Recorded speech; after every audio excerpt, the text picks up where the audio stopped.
Good evening. How you guys doing? A-okay for me. Yeah, we were all. No, I'm not talking. You go first is what that's going to be. Would you like to introduce yourself? Give us just that background of where you come from. I know I was reading it online, so I think that's something we need to share with people. And then we have questions for you. Okay. Lots of questions. Well, my name is Healey Ikerd. I'm a licensed professional counselor and licensed marriage and family therapist in the state of Arkansas. I have my own private practice in Fayetteville, and I've been in the mental health field for about 17 years. And yeah, I'm an Army vet, and which is how I met Richard. And yeah, have a small farm with my husband. So yeah, that's what keeps me busy. I bet your husband's name's Glenn. It is. Now see It's right behind you. I Glad there's always not a wanna- password back there. I had to get to a quiet spot because yeah, everybody's home. There you go. Now you said small farm. It depends on who you talk to. That small is a very broad statement. When you say small, you talking under 100 acres? Oh yes, we just have 10 acres, and just a small part of that we have some goats and chickens. So yeah. Oh, see, Right now we had eggs? 3 new, yes, we've got the $1 million egg production going on here. No, when we had like 3 new goat babies this weekend, so it was a fun few days. Yeah, that's fun. Yeah. Okay, Richard, are you ready? Yeah. So, I had Healey on my other podcast, TSP, and I found out what she does, and I thought she'd be a good fit here because we have a lot of questions about the mindset, and sitting across from your doctor, and he drops the C word on you, it will wreck your day. So my journey, as everyone knows, just started. I just found out like 5 or 6 weeks ago. I just had my PET scan, right? So every time there's a new step, my brain kind of shuts off. I go numb, and you have all these emotions. You're scared. You're snappy at your wife. Just No. it's a mess, right? So I thought I'd bring Healey on here, and maybe she could kind of help us get through the different stages. I'll tell you, when the doctor was sitting in the room and he said, "You have prostate cancer," man, my brain shut off, and my whole world went numb. And I was like, because I was the entire time leading up to that, which took about 3 months, I was in complete denial. I feel 100% fine. There's no way I have cancer. There can't be cancer in my body. I'm great. I could go run a marathon right now if I was in shape. I can't, but I feel awesome. So when he said, "Yes, it's confirmed you have cancer," man, I was just like somebody hit me in the side of the head with a baseball bat. I was blindsided, even though working up to that point, blood work, he checked me digitally, had a biopsy, I had an MRI, and now a PET scan. And the entire step of the way, I was in denial. And then I wasn't ready for him to hear him say the word cancer. So I thought maybe Healey come on and maybe give us some good tips on like how to focus. So like my biggest thing was, and every time the doctor sends me to another test, there's always a 6-week gap in there. So I'm like freaking out for 6 weeks. This last one was the big one where I had to go back for my reading for my PET scan, which was just Thursday. But thank God it came back where it was contained. So I was like, finally some sort of good news, right? So I guess we're here to get the expert opinion. Well, thanks for that. I'm not sure of that. Well, just from what I've heard you share, like that's all completely normal, right? Given the context.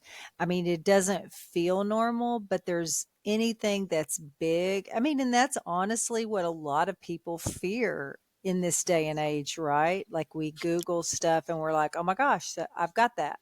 I've got cancer. Yeah. And so we are automatically, and that probably varies for different people, but we already have that kind of, we're just trying to get through without getting that. Um, so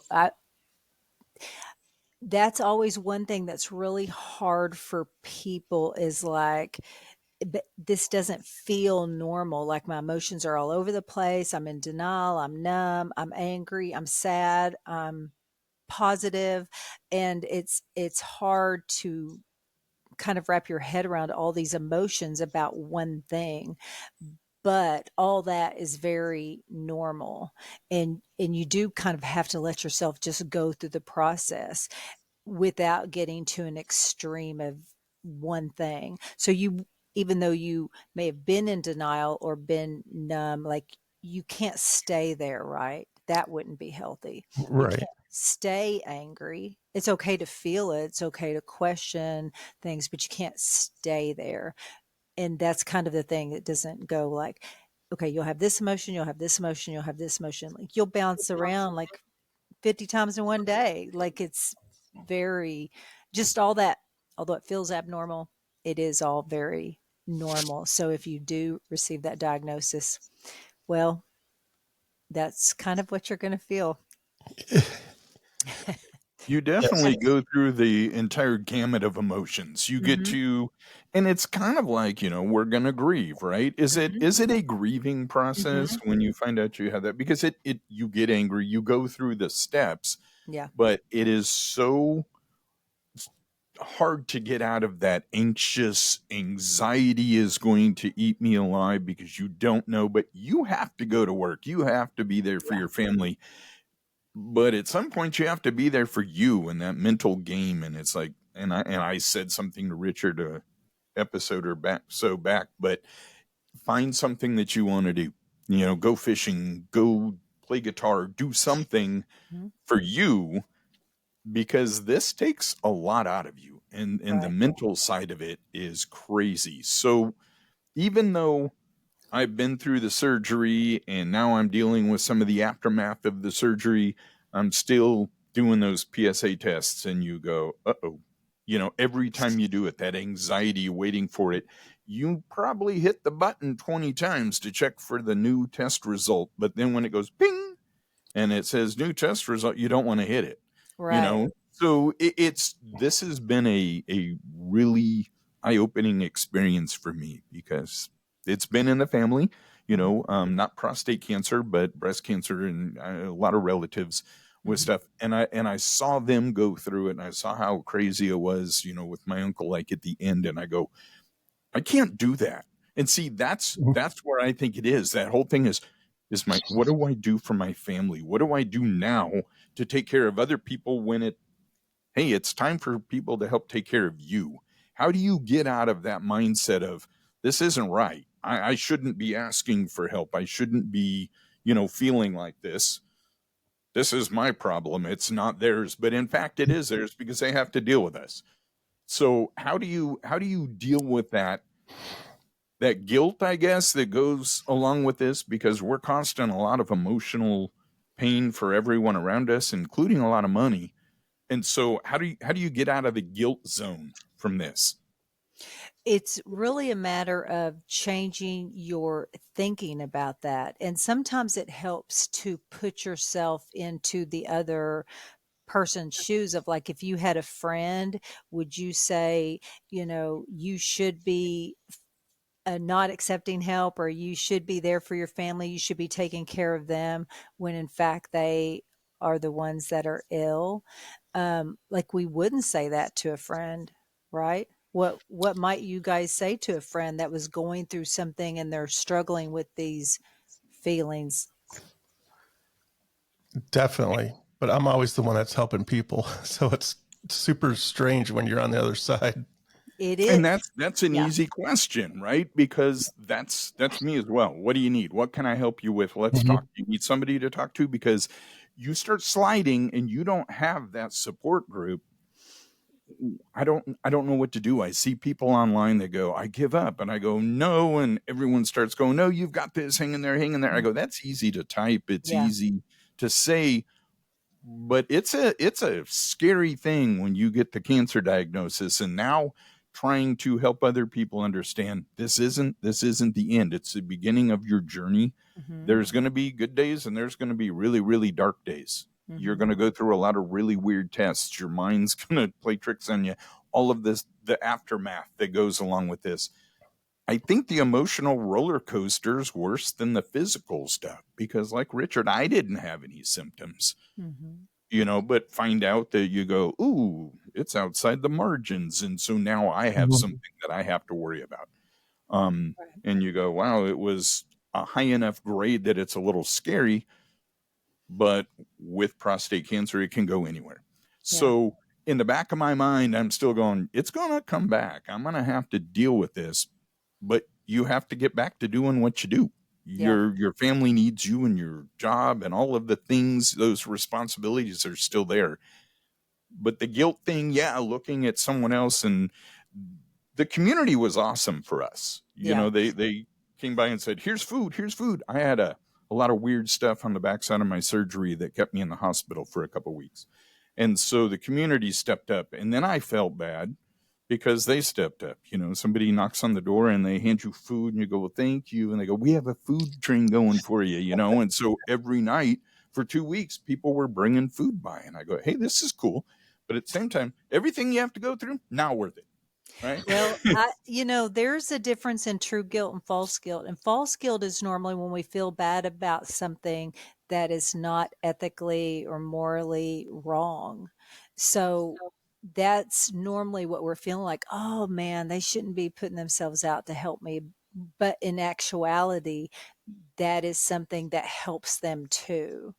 And so we really have to get in, and I had to walk through this journey too of, being able to accept help when you're in a vulnerable place. And it's hard, especially when you've been a helper, but you have to remember also, you bless someone when you allow them to help you. And we have to be humble enough to say, okay, yeah, it's my turn. This is the way community works. We are there as people need it. Sometimes we can give more, sometimes we give a little less, and sometimes we have to receive. And we do that, humbly, and try to get our ego out of that to go, yeah, I'm like other people. I can't hold myself up and I just want to be a helper. That's all I want to be. That's not fair to other people either, because to be good friends and good community, it has to go both ways. So Right. everybody's doing that. So just one person can't be the helper all the time, because that's not healthy dynamics in that. So Sure. to remove that guilt, part of that is adjusting your thoughts. Like, you didn't do anything wrong. There's no reason to feel guilty. And that is part of that circle of, they're going to help me. And guess what? I'm going to get better, and I'm going to get to help someone else. And I'm going to get to help them in a whole new way, because most likely, and this is the great thing about receiving help, you learn how other people feel to receive help too. And so you learn how to give humbly also, and not just Right. receive humbly, but to give humbly, knowing sometimes people's pride is on the line, and it is hard to receive help. Everybody has that. For the most part, there are some that just take, but for the Right. most We part, all know those people. we all have, we all have a hard time going through that. And so when we experience it, we can give in a little bit more profound way to them. Very good.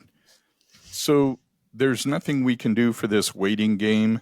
They'll go, oh, do you need some Xanax? And you go, no, I don't need Xanax. I, don't need to reach for a beer. What I need to do, how do I get through today so I can be there tomorrow? And people have used that term, at least you got the good cancer. And I know, Richard's dealt with that too. And I go, what the heck does that mean? There is no good cancer. Well, thank goodness I didn't get the bad one, or you'd be saying, yeah, "Oh, really, you got the bad one." I was kinda what hoping for your was that? job. Yeah. It's one of those things where I get caught in that. I keep apologizing, and I did it a lot because of all the stuff on the backside. My wife was driving 2 hours to see me, and then she couldn't come see me the next day. And she goes, "What do I do?" I go, "I'm good. I'm in the hospital. They're taking care of me." But at the same time, she was here trying to deal with everything. And she goes, "I'm overwhelmed. I'm emotionally a wreck because of you. How do we help family now?" Mm-hmm. Because Richard's going to get to go through all of this stuff and all the new emotions. How do we accept all that from the family when you were the person that was always there to help? Well, you didn't choose the disease, though. That's what I'm talking about, true guilt and false guilt. You haven't done anything that you have to apologize for. I mean, that's, if especially your wife needing help, that she has to be able to reach out to others too to receive some help, to go, okay, here are some needs, and this is going to be most helpful to us. So kind of getting back out of that mindset of like, we don't want to have help, we're going to just do it on our own. That's not how we are created. We can't do things like that by ourselves. She's not going to be able to manage everything. If you're in the hospital, maybe she's superwoman, but like it would be helpful for her mental health to actually be able to say, when someone says, "What can I do to help?" that you actually have something they can do to help, because that's going to help them and it's going to help you. Does that answer your question, or were you asking something else? No, I mean it does, but that's the hard stuff to accept sometimes. Yes. And you go, "Oh, it's false guilt." And I go, "It's still guilt." Right? It's still in the back of my brain. I go, "I realize I didn't ask for this, but if I didn't get this, it wouldn't have caused all of these issues." And when I was in the hospital, we had 6.5 inches of rain in about a half hour and flooded one of our rooms. And she got home from the hospital to that. And I went, "Oh no." So I called the neighbor and I said, "Hey, can you do me a favor?" And she came over. My wife goes, "I didn't need help." And I go, "Uh-huh. Took you guys 2 hours to clean and move stuff around. If you did it by yourself, it would have taken 3 or 4. Yeah. I mean, it was a crazy deal. And that was part of it. I go, I wasn't here to help with that, Yeah. but I But if did you from the could have hospital been, bed. you would have been. Oh, And I you know. did And help. Yes. That's why I'm talking about right. changing your actual thoughts that you're having. So when you're saying, "Oh my gosh, this is all my fault," that you change that. This is not my fault. I didn't do anything wrong. But now how can I do something that's helpful, like calling the neighbor? Because that probably blessed the neighbor to go, "Yes, I'm be right over." Oh, yeah. Yeah. And they go, "Why didn't you call us sooner?" Yeah. Because, Right. I 2 mean, hours this ago. is, well, yeah, no doubt. But it's the whole prostate thing. No one's talking about it. And it's that, for whatever reason, it's the taboo cancer, right? They go, "Oh, yeah, I know." And you go, "Do you know what are you talking about? Now you're scaring me." And we talked about, you get on the sites, you talked about Google. Hey, a hangnail is cancer if you start running down that rabbit hole. Mhm. So that negative stuff, I just had to throw the electronics to the side and say, I can't have that. Give me good news. Well, it's kind of like when you buy that car, you start seeing its cancer commercials and its medicines to stop this and that and the other, and you dream about it and people want to talk about it. I want to talk about it. In fact, I did it today. I said, "Oh, you're going for your annual PSA? Is that part of it?" And I talk about it all the time. People probably think I'm some kind of weirdo or I'm getting paid by the doctors. But the thing is, that's the early detection. And that's when you can be in Richard's shoes, where you go, "It's contained. Now I need to figure out what I'm going to do. What's the next step?" Mhm. So you're aware of this journey, surgery, or you're going to end up with radiation. People that are making choices, in the back of your brain, something happens, you go, "I knew I did the wrong thing. I should have done this. I should have done." How do you get somebody, because they're on the page all the time? What can we say to those people to go, hey, we're here for you, other than just saying we're here for you. Mm-hmm. Yeah. I think that's right on. You know what? I think sometimes we expect people to say all the right things and do all the right things. And, I hear clients, especially like they did this and that was wrong. And they said this and that was terrible and da da da.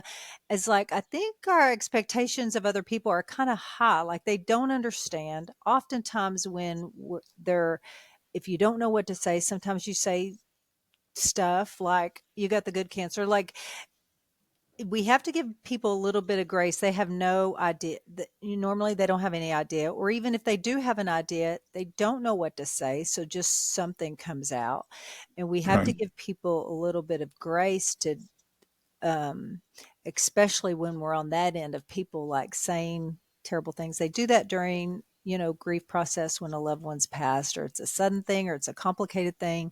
Like people just say things. And I'm always trying to encourage people, like, people aren't going to give exactly like what we need and what we want. If we want them to, then we need to tell them that. But otherwise, they're going to be awkward and weird. And that's just the way we are as people. So we have to give grace to others as they say those crazy things, but also grace for ourselves of like, I don't know what to say, but I'm here if you need me.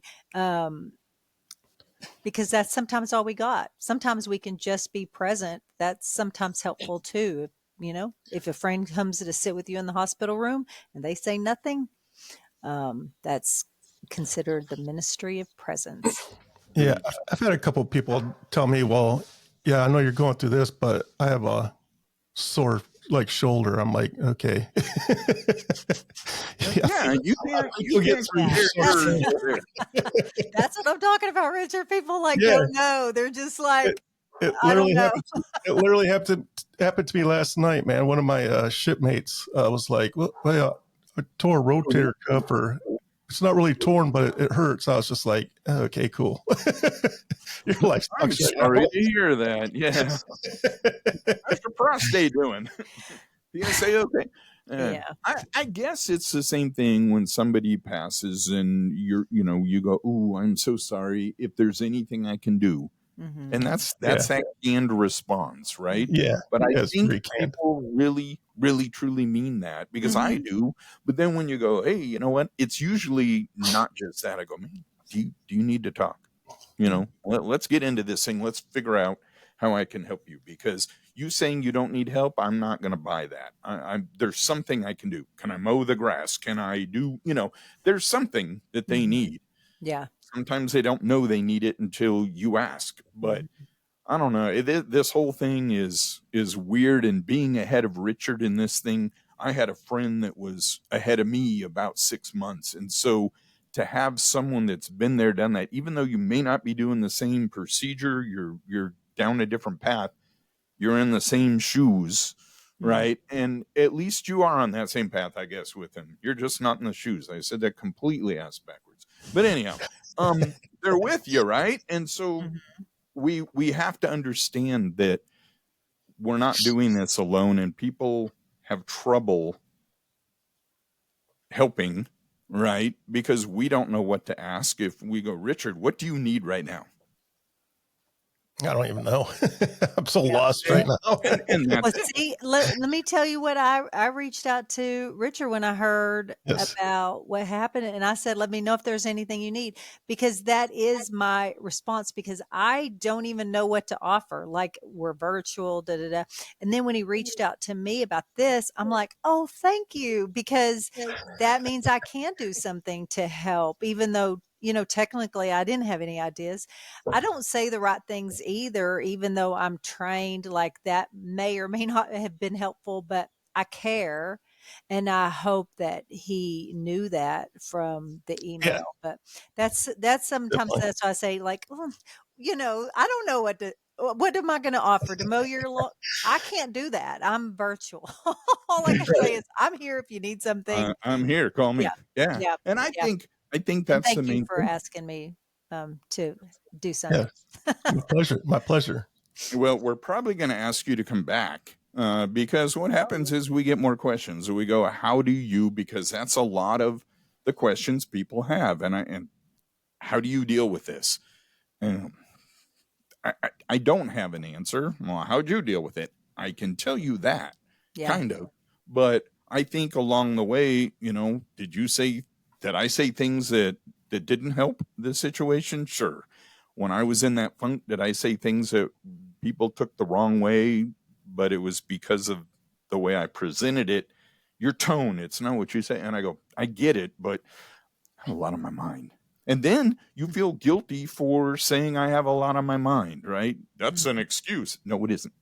Mhm. Trust me, it's not. I'm trying really, really hard to be human, but this stuff, cancer sucks. Mhm. And the people that are going through this, and it's not just prostate cancer, it's not just, people are grieving a lot now. Our country is goofy with some of the things, the division, the ugliness that's happening. What caused the ugly turn? I mean, have you seen the ugly turn in your practice, and people are just, they're not as nice as they used to be? Yeah, honestly, I don't know if my theory's right. But I think it's social media. I think we got Yes. way brave, and maybe it was even a Mhm. tad before social media, like in chat rooms and stuff. But I think we got so brave saying things because we don't show our faces. Um, that like we wouldn't say to a person face to face. I don't know. That's kind of what I think. It kind of started around that time. At least I felt it. That's like, man, people just say any old thing. Like maybe they wouldn't say it to your face, but they definitely say it online. And it's Yes. sometimes very cruel. I mean, I promoted my podcast on Facebook, and I had somebody like give me the middle finger in emojis and angry face and like all these terrible things. And I thought, what did I do? I mean, I don't even know. It's like people, I don't know. I Yeah, love people are nuts. people, but also it's very confusing sometimes about like, why would you do Yes. that? When I People first are angry. when I first got my diagnosis, I joined this support group on Facebook. That's how I met Steve. And I put on there, hey, I'm new at this. I've only known for like a week, and elected to, I talked to my surgeon or the urologist, and I elected to do surgery. Man, I got lambasted, man. Like, oh, I hate when people say that. They just find out and do your research. There's other options. And I was like, okay, that like if you want other options, that's you. So 30 some years ago, I saw my mom go through cancer, and the radiation just wrecked her body. She went from a jovial, chubby lady to a 75-pound skeleton. I don't want radiation in my body. If I can do surgery, have it surgically removed, that's my option. What do you care what my option is? Yep. That's exactly right. No one would ever say that to your face, right? No one would Exactly. be standing there saying, you da, da, da. Like, there's no way people would do that. Um, I mean, maybe one in, 1,000 or something might do that, Right. but like Yeah. normal people just don't do that. They, yeah, we have the right to choose whatever we want. If it's standing on your head to try to, Yeah. whatever, like you have that right as a person to do whatever you choose. That's Yeah. It's awesome. crazy. I mean, Yeah, some and people oh, go go ahead. ahead. No, So I I was was just just going to say I agree with the social media thing, but I also blame 100%. COVID. I also blame that COVID time frame that Um, took kids out of their normal COVID track. was a weird thing, but people were dicks on social media way before I COVID. understand, but I think it made it worse because the kids didn't have that social interaction, and seriously, school is the only time they have that. I work at the school district, and I Yeah. see the kids that are involved and the kids that aren't, and they are staring at screens, and they're, I mean, even on the buses, they're constantly just going to town, talking and back and forth. Ban school, the phones from the schools, and what would the kids do? I don't know, but they get on there. The kids are being ugly, and they're being ugly because they hear their parents being ugly. And Kids are just mean it's in general. acceptable now to be a butthead. Mhm. And I don't buy into that, right? I go, be nice. Well, it doesn't cost anything to be nice. Love your Right. neighbor. We can get into all of that, right? But I don't know what's happening with people, but that's where that support group is scary, because people Yeah. will say anything. Yeah. Yeah, I've really stopped posting stuff on there, man, because I don't want to get railed for, like I got cancer. Like I need to hear your shit too. Right. Right. Wow. A small community that 10 people on a Zoom call might be a more supportive kind of community for that kind of thing of what you need versus a community of thousands who, everybody's got their own context and own beliefs, and we just feel more apt to share our thoughts, which I think is a mindset that I don't know, that's why I'm kind of thinking it's social media that we feel like we have a right to share our opinion. So even sometimes you can see it happening in person that, oh no, I need to share my opinion, when I tell people all the time, we don't need to say everything we think. It's okay. Right. Yeah. You can hold some stuff in that's Right. perfectly healthy. Yeah, but people don't seem to do that. They No. want to argue, they want to fight, they want to do this or that and the other. And I've told people on this page, the ones that sailed through this whole thing and they had their surgery, they had their radiation, their 4 years post, their PSA is undetectable, their life is good. They're not on those chat groups telling their story. It's going to be the people that go, I had a terrible experience. And I think you have to know that going into the site, that this is not going to be 100% positive. You're going to have people, like in all walks of life, that are basically buttheads, and you wouldn't listen to them on the street. So why do you listen to them there? I went for information because I didn't know what any of the terms were. I was just kind of going through the thing, but I had the same problem when you go, okay, I'm going to have surgery. They go, ooh, didn't they talk to you about other stuff? And I go, you don't know my diagnosis. You don't know my numbers. You don't. And they go, so what was your, free PSA? And you go lay down. I don't know why people have to be that way and why ugly is the new thing, but I'm tired of that. And that's why I'm kind of hoping we can have a happy place for people to kind of hang out and learn without being belittled by Now people. that's a great, because some people do create communities around their podcast. That might be a great thing to you guys create a small group, and it's really just encouragement. It's not digging into other people's stuff, but if you find a good group that can stay relatively small and just encouraging, and then you boot out the people that have saying a bunch of nonsense. I think that's context matters, and not, everybody has a different context. Even if you've got the same diagnosis, you have different context. Your families are different, your viewpoints are different, your options are different, treatments are different in different areas of the country.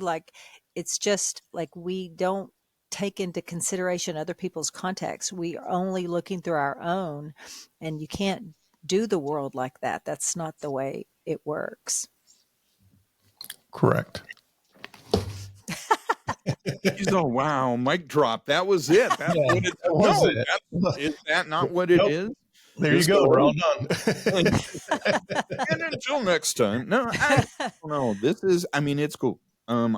I get to deal with the kids from little all the way through, and some of the silly stuff they do, work in transportation, looking at videos, and the way they talk to each other, the way they talk to bus drivers, the way they talk to teachers and coaches. And I go, we would never have done that. There was that respect line because we knew that there were consequences for our actions. And now they're all, let's put them in a safe space because, we don't want them to get, what are you talking about? Some of the stuff that they did, they need to go home and let their parents deal with it, since they're not doing that anymore. But I don't know. It's a lack of parental control they are, I guess, I mean, they care. They have to care.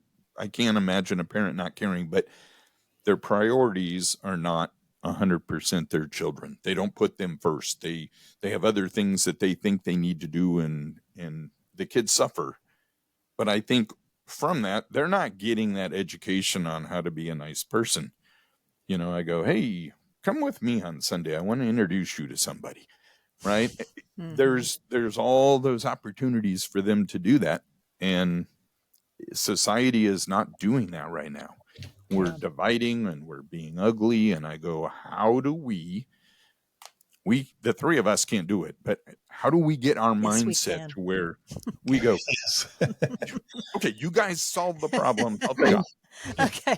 Well, here's what and I think this is maybe just a matter of perspective, but I believe that we do see the worst sometimes of society, and that is what is in front and center. But there are a good majority of people who are kind, who are compassionate, who will give the shirt off their back for you. We don't see that front and center like we do the negative stuff or the what's on TV or all the stuff on social media. Like there is a quiet people out there that are just loving, kind, compassionate, and we just don't see them. So it kind of feels discouraging because all we see is the negative. It's kind of like police officers.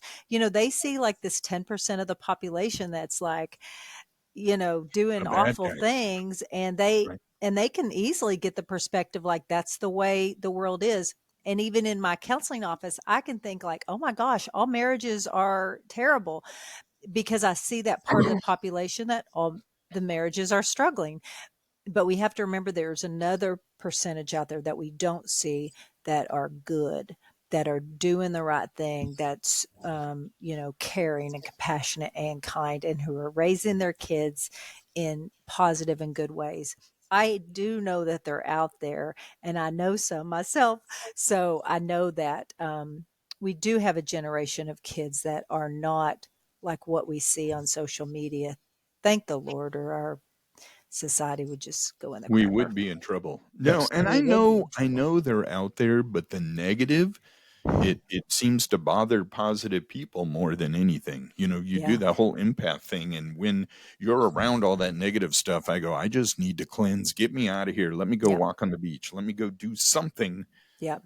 to remove myself, Yep. because you know what? Negativity and ugly sells. That's why the news pushes it. That's why social media feeds you all of that. They know Mhm. you're an angry person. They keep feeding you angry stuff, and it spills over into our stuff, and we don't want it. Mhm. And so you have to shut yourself down from all of that. But Yep. now we're in a public place. We're talking to anyone who wants to tune in and listen, and they don't have to agree with us, but they don't have to be ugly about it either. Right. So my thing is, no, come at me with the thing. Let's talk. I would Mhm. love to see what would happen if. Yep. But I when you agree. start yelling at people and you start being like, it just makes them defensive. Mhm. And if it's in person and they're yelling at you, you shut down. Yep. And people don't understand that, right? Yep. You do, because that's all part of it. You go, whoa, whoa, whoa, why are you two yelling at each other? Nobody's listening. Yeah. All you're doing is listening to respond. You're not listening to understand. Mhm. If And you she don't do goes, it hey, their, Exactly. if you don't do it their way, it's wrong. Yep. well, if it's not my way, it's wrong. Yeah. Yeah. He goes, Yeah. he accepts that. Okay. That's not true. Yeah. Don't accept that. Come on. Yeah. That's what I'm always saying. Like all the stuff I say, hey, that's my theory, that's my viewpoint. It doesn't mean people have to adopt, whatever. There are so many counselors out there that have different viewpoints. I come at things, how I see the world and how I've experienced the world and what I see in my office. So it doesn't mean, because if you get another counselor in here, I mean, they may have some similarities, but they may see the world totally different. That's true. That's I'm why always we're going to all have hope in individuals, our right? society, though. I do. And I think Good. we can pull out of this. It's just right now. It seems politically that for the last umpteen years, there's such a division, and it keeps getting wider, and they go, oh, we're going to fix that. No, you're not. Yeah. And so politics are something I don't even want to talk about. I know Richard will do it. He'll talk on his other podcasts about it, but I don't want to get into it because I am wrong. Because what I want to do is not going to be the popular vote. I have ideas that people go, "Ooh, that's good," but it would never happen. And I go, "Okay, Right. so why don't we just be nice? Can we do that?" And so I think Turn off that's the the bottom news. line. That's one step. Yes. Yes. Well, Lucas Nelson, turn off the news and plant a garden. That's it's that time of year. Get outside, get some vitamin D, and ignore the BS. But to stay positive during this whole journey, I had to turn the news off. I had to do this stuff. But I have a really, really weird question for you. I was in the hospital, and I was there for a couple of weeks with a little separation when I was at home. But at night, I can't sleep with the noise, and there's people in and out, and they're doing their thing. So I would turn on some background garbage on TV. And there was a show called Ridiculousness. It's some MTV show that comes on late at night and stays on for like 6 hours. So I had this thing on as background noise, and people would come and go, "What are you watching?" And they'd stop, and we'd watch, we'd talk, they'd leave. The other day, I was flipping through the channels, and just seeing that title, my mouth started watering, and I started having and I go, "This is PTSD. This is weird. Why would a show like that?" I mean, it instantly threw me into this panic where I wanted to run. What causes that? Well, the brain is designed to keep us safe. And so if we have experienced something that is traumatic or stressful or something that deeply impacts us, our brain says, "Oh, this is unsafe for us." And so when you experience that trigger again, and it can be a smell, it can be a show, it can be a sound, it can be lots of different things, and that would be a trigger. And then our brain brings us back to like, this is an unsafe situation. And so to get our brain retrained is to when you see that show or see it on there, it's like you take a deep breath, remind yourself, "I'm safe, I'm okay now, I'm not in the hospital." All the self-soothing statements or safe, healthy statements that you need to say. And pretty soon that will bring it down. It's kind of like if you've ever been in a car accident. Like I was T-boned once going through an intersection. And so my brain, every time I would go through an intersection that like I had to, I could go, but the other people had to stop, which is where I had the accident because they didn't stop, even though they were supposed to. Every time I went through an intersection like that, like I would tense, like I would, be, I would have a lot of the same reactions. And often people in accidents do, like they can feel themselves tense up if they go past the certain spot, or like you get the same thing happening, the same setting as before. But what happens as I keep driving through those intersections and I remind myself, because I'm basically telling my brain, "Hey, you don't need to react. Like this is fine." I mean, there's always some sense of danger, like you should look both ways. Yeah, pay attention, be aware. Yeah, that's right. But basically it's just a part of, if you can, and that's why I encourage people not to avoid your triggers, especially if they are, like if a bear's coming, that's a trigger, and you should, do whatever you need to do to protect yourself from the bear. But if it's a show that's triggering you, then that would be something that you could train your brain, because there's nothing unsafe about that situation. There's nothing that's, you're not going through, you're not in that same situation anymore. Right. So you can teach your brain that this is safe, it's okay. So you calm your body down with some deep breaths, lower the heart rate, and then you tell yourself the helpful things like, "I'm safe, I'm okay, I'm not in the hospital, I'm at home, I'm with my wife, it's a show." And the context of like why it brings up that. So, and then don't avoid looking at the TV guide or whatever, like still allow yourself to be triggered, because the more that you are, the more that you have the opportunity to work through that. If you just avoid your triggers, you don't have any opportunities to work through that stuff. But doctors' offices and hospitals can do the same thing for people if they've been close to death, or like it was really just traumatic, or like maybe the place that you've heard the doctor say that you have cancer. Like every time you walk in there, you may feel all this stuff. And so it's important to learn how to calm your body down. And the easiest way to do that is through deep breathing. And then making sure you change your thoughts of like, I'm okay, I'm safe, you know. So do you do like the square breathing? I don't. I'm not a big fan of that for some reason. I know. And plus, do you like that? I mean, some No, people do. it was one of those that the school was pushing, and they came in and taught all of us. And I go, it's like we're in second grade. They're teaching us how to breathe. It is a mechanism just to slow you down and to do your Yeah. thing. I think by the time you're an adult, you can breathe and slow yourself down on your own. You don't need to do the county thing and do, but it's like that though, right? Yeah. Where you're Yeah. gonna get yourself okay back Yeah, into you the breathe zone. in through your nose and out through your mouth, and you just try to make the breath out. I normally encourage people to practice doing it so you can do it good when you do have a trigger. But just like laying on your back, putting your hand on your stomach should rise and fall as you deep breathe in through your nose, out through your mouth. Then you know you're doing it right. If it's up here, that's not, it needs to be down in your belly. So that is the easiest way to lower your heart rate and get you into a relaxed state. I don't know why we always have to complicate things with trendy things like box breathing. Like, it's a deep breath. It's in your It's nose the and out cat your word. mouth. Yeah. Like, it's okay.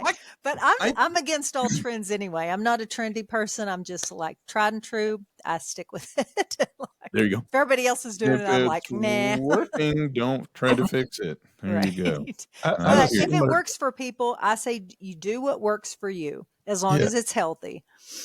I have a similar question. And the reason I'm going to ask this is because now, mind you, I have to go to surgery next month. So make it a good one. Are there any if I could speak, specific mindfulness or relaxation techniques that you suggest for coping with difficult emotions? Well, verbalizing emotions, that's always helpful. Having healthy coping skills. I mean, and these are regardless of what's going on in life, is to have always a baseline of those good things that you're doing all the time. Um, but to prepare for like a surgery that you know you're going to feel anxious is maybe to create some healthy thoughts around it. Like, this is designed to help me. Yes, it's scary, but I can handle it. I'm going to get through it. Learning how to, when you really do feel it in your body, to be able to calm that down. I normally, if people are nervous about a specific event, I normally encourage them to do some visualization, which is just you closing your eyes and using your imagination and walking yourself through the whole entire scenario. So you getting up that morning, so you're visualizing all this in your mind, getting up that morning, going to the hospital, checking in, going, seeing yourself going through surgery. This is why it's important to have coping skills before you do this. So if you feel a little Yeah. anxious, that's okay, because it's just your imagination. So you can calm yourself back down. And then you imagine getting through all that well. You see yourself on the other end, you're good, they got everything, or whatever. And then I encourage people to try a little visualization of something going a little bit wrong. Like, what's your fear that they didn't get everything? And then visualizing yourself handling that in whatever way you feel like's healthy. And then that normally helps people do better with the event that they're nervous about, is just walking through. I mean, I've helped people like get over their, or maybe not get over their fear, but managing their fear, like getting on planes or whatever kind of phobia you have, is that we've got this great imagination thing that we can do. And research shows that if we can visualize ourselves doing it, successfully, the odds are we are going to do it successfully. You can't really control the surgery part as far as what the doctor's doing and all that. But you can control how you handle that. Yeah. Sorry, got unplugged. Yeah, I told my doctor my fear of having procedures done. And because I told him that when I was in the Navy, and this is an honest God true story, I had an infection on my leg, and the corpsman actually operated on my leg, and they went all the way to the bone. They didn't even so much as give me an aspirin. I wasn't numb. I wasn't asleep. They didn't twilight me. They didn't give me a Tylenol. What they did was he called in 6 corpsmen, had 3 corpsmen on each side of me, and they laid down on me so I couldn't move. And the guy started cutting, and he went all the way to the bone. Oh my God. And I'm like, this is so bad. I was traumatized so much. And again, this was 40 years ago. But 15 years ago or so, almost, yeah, I went to a urologist appointment because I was going to get a vasectomy. I was laying on the table. He had me all cleaned up, had the iodine on me. He was this far away from stabbing me. I stopped him. I'm like, I am having an anxiety attack right now. I rolled off the table, put my pants on, and went out to the waiting room. And my wife said, "You're done already?" I said, "Nope, it ain't going to happen." And I walked out the door. And now here I am with the biggest surgery in my life. So I would encourage you, Richard, to really work on that, calming your body down so that anxiety doesn't make your decisions for you, but that you can work through that. And then your fear of like pain, like make sure you can have a plan with the doctor, like, okay, what happens if I'm not numb, or like I don't go to sleep or something like that, so that he can talk you through what you should do. Because sometimes lowering anxiety is actually having a plan, but we also need to physically be able to calm our body down. So whether you do that through deep breathing, you can do it through muscle relaxation techniques, or meditation or things like that. So you need to find something that works for you. Before that, you got a whole month to work on it. Yes. Yeah, but he went through some crazy stuff. That is very traumatic. Okay, how do you walk through that one? You know what, bud? I'm thinking a Xanax is going to help you. Hey, you know what? Calm my nerves. So because I'm telling you, that's the worst thing. It's walking through that process, right? You go, okay, this is going to be simple. I was told, hey, you know what? In a couple hours, it's going to be over, right? 4 hours, you're going to wake up. Everything's going to be great. When I woke up, it wasn't great. But when you wake up, you're going to go, this is fantastic. And I have a catheter. Why? And so, all of the things, you're going to have a lot to worry about on the backside as far as the procedures and the things they're doing. The actual surgery part, you've gone through everything that they're going to do already. They're going to start your IV. They're going to try to keep you calm. You're going to go, oh no. And I want to cry. I want to run, right? You're going to want to get out of there because that's how you handled it last time, but you can't handle it that way this time, right? Once you accept that, tell me if I'm like way off. Once you accept that and you go, this is going to be fine. In 4 hours, I'm going to be back in the recovery room. I'm going to wake up, and you know what? I get to go home the next day. Yeah. You're not going to spend a week in ICU. You're not going to have to deal with all that. I didn't. Even worst case scenario, Richard, if that were to happen, you will get through it. It's going to be 10 times worse if you get up again, because that is what brings on anxiety, is when we escape the situation, we don't actually push ourselves through it, then that increases our anxiety the next time. So you can understand then why it's bad this time, but I really encourage you to make a deal with yourself. You're not going to make decisions based on emotion, especially the anxious emotion. Yeah. Do what you need to do. And we do this in the military all the time. We do what we need to do, even though we don't feel like it. We do. We got to get up early. We got to mop. We got to do all the things that we hate, but we do it because we must. And you must do this. Yes. My wife says, "Why'd you let him cut on you without anything?" And I was like, I was in the Navy. I didn't have a choice, man. They told me to lay down here and they're going to start cutting. And so I did it. If you can get through that, Oh, there yes. ain't nothing that's that's going to be that bad. So you've that's already what I'm got one saying. up that you can encourage yourself with to go, okay, at least it's not that. They're not cutting Yeah, with no, it was horrible. Yeah, that is terrible. But I told my surgeon that, and he said, yeah, I do things a little differently. I'm going to cut with a purpose. I'm going to numb you when I cut. I will not have any interns laying on you to do that. We're going to put you to sleep. How about that one? Right. Yeah, you'll have one of those. Wow, that was 3 hours. And yeah, it's that Yeah. quick. You wake up Yeah. and life's going to go on and it's going to be awesome. Yeah. That's what that you have to have experience going in. gives you resilience, and that's what you always have to remember when you have a hard thing. It's actually good for us because it helps build us stronger, and so you've got some good resilience in you. You did that. Maybe you didn't know better, but still, you did it. You made it through.